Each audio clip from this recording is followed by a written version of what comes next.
For sure, yeah. You know, we had three, very good games for us, and it feels like it built momentum heading into the Pac-12 season. So we're very excited to get it going. Any soreness from the flip, the somersault? No, not at all, not at all. Have you had a chance to see what it looked like? What were your thoughts? Yeah, actually, my mom sent me the video over text message and said, "Please don't ever do that again." So, I got it right when I got back to my locker. You haven't played in Toulouse, I don't think, or the team has since 2010. Is there a little extra excitement to go out there and play? Yeah, that's gonna be our, including myself, our first time out there. Over here it's a pretty hostile environment, so it's exciting. It's a good atmosphere to play in, and we're looking forward to it. When you make plays like the one you made at the goal line here with Purdue, and it causes so much Heisman hype and talk, how do you clean all that noise up? Just don't listen to it. That's the easiest way for me. Just focus on the play, focus on what I could do better in that play, and just kind of move it past me. When you watched it, did it look more dangerous than it felt when you were out there watching it on tape? I don't know. That's hard to say. Coach Foss, we talked about it, and you just got to be a football player in those situations. And for me, it looked kind of bad, but going through it wasn't so bad. What's going through your mind when you flipped completely over in midair? It happened so fast that I ended up flipping all the way over, and then I just kind of got up, and everyone was grabbing me and telling me not to do it again. So it was pretty fast, and I really wasn't thinking at the time. Have you talked to Keenan about that? It was one of those situations where I think you were looking to pass to him, but he turned around and started blocking like just before I think he would have made that decision. Did you talk to him about that? We did a little bit. He said that he felt that there was enough space in front of me that he turned around and just said, "Go ahead and go get it." And he did a great job. He blocked that guy for like 3 seconds and gave me an opportunity to make that play. Yeah, he really did. He's one of our best blockers out there, receiver, and he proved it there. You guys are down another offensive lineman. How does that change communication between you, your backs, your line? Is it affecting anything? I think for us, we're gonna have to just over-communicate, make sure everyone's on the same page.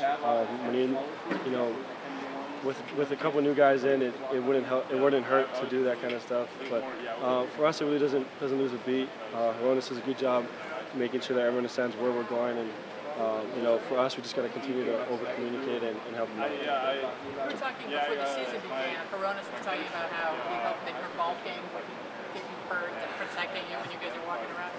He got out in front on a lot for you, and now with the situation with the offensive line, are you working to protect him? Yeah, it works both ways. That guy is a special player, and he's pivotal for us in our offense. And we're going to need him. And with that being said, he's going to do whatever he has to do as a football player, just like I am. And it's hard to tell a guy not to do or not to do certain things. But like I said, he's a special player, and we're going to need him. When you look at Washington State's offense, just from a player standpoint, you think it would be fun to chuck it up there, 60? Spin it around for a little bit. Yeah, I mean, that seems, it's interesting. It'd be a fun offense to play in. I think the receivers there probably have a lot of fun catching a lot of balls. And Connor Holiday, when we talked at the Manning camp, says he enjoys throwing it around 60 times a game. So, watching those guys, it does look pretty fun. With kind of the roster you guys have right now, it's kind of set obviously for this system. But who do you think would be kind of best, most excel in that sort of system other than yourself? I mean, any of the receivers, those guys, they all want the ball in their hands, and with an offense like that they play with at Washington State, you get so many more opportunities. It's tough to say. I mean, a lot of these guys, we enjoy what we're playing, so we're going. What's it like playing against that though? Do you guys you feel like you kind of have to match them at all in terms of, he's going to come out and throw it? What was it, 80 times last year? No, not at all. I mean, for us, we want to do what we have to do, and this is execute our offense. Did you have a chance to watch any of the Pac-12 teams Saturday night? And do you have any early thoughts on the conference around you? I really honestly didn't. I ended up playing golf, and we had a day off, so I ended up going to the course for a little bit. But it's interesting. I think our Pac-12 is a tough conference. We had a couple tough losses this weekend, but it happens. It's football. But with that being said, I think that doesn't change the strength of our conference, and we played a very tough one. You were saying is that kind of at least a non-conference play, a group mentality where you're rooting for everybody else in your conference to win? Sure. So, I mean, I guess so. I don't know. Like I said, I really didn't pay attention to a lot of the games.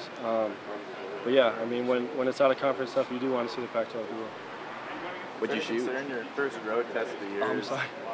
Is there any concern your first road test of the year is Pac-12 play?